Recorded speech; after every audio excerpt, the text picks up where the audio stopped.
কোন পথে মুর্শিদাবাদ জেলায় এসআইআর? মুর্শিদাবাদ জেলার জেলাশাসক হিসেবে দায়িত্ব নেওয়ার পরেই বৃহস্পতিবার সর্বদলীয় বৈঠক করলেন নতুন জেলা শাসক নিতিন সিংহানিয়া। এদিন মুর্শিদাবাদ জেলা শাসক এসআইআর নিয়েই মূলত বৈঠক ডাকেন, যেখানে হাজির ছিলেন বিভিন্ন রাজনৈতিক দলের নেতারা। 27 অক্টোবর পশ্চিমবঙ্গ সহ একাধিক রাজ্যে ভোটার তালিকার বিশেষ নিবিড় সংশোধনের ঘোষণা করে নির্বাচন কমিশন।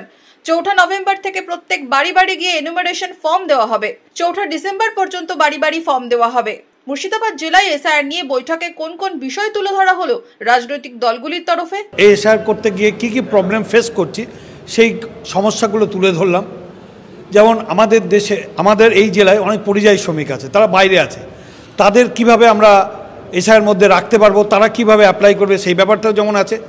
জেলার অনেক মানুষ আছে, যারা অনেক মহিলা আছে যারা বিয়ে করেছে অন্য জায়গা থেকে, তাদের কি সমস্যা হতে পারে, সেই সমস্যার সমাধান আমরা কিভাবে করতে পারি, এই সমস্যার কথাগুলো আমরা যেমন তুলে ধরলাম। যাদের ভোটার লিস্টে নামের যোগ্য, একটা যোগ্য ভোটারও যাতে নাম বাদ না যায়, এটাই আমাদের জেলা কংগ্রেসের পক্ষ থেকে আজকে আমরা তুলে ধরার চেষ্টা করছি। যারা পরিচয়, যাতে ভোটার লিস্টে বাইরে কাজ করতে নাম নেই, নাম ওঠেনি কোনো কারণে, সেইগুলো যদি কোনো আমাদের এলাকাতে যাতে যে বাবার নাম 2000 সালে নেই, দেখো ঠাকুরদার নাম আছে, সেই ঠাকুরদার নাম থাকলে সে যে নাম ওঠেনি, নতুন করে ভোটার উঠবে, সে ঠাকুরদার নাম দিয়ে বা বাবার নামে ভোটার দিয়ে কিন্তু মা বাবা বা কাকাদের নাম দিয়ে কিন্তু নামগুলো উঠবে।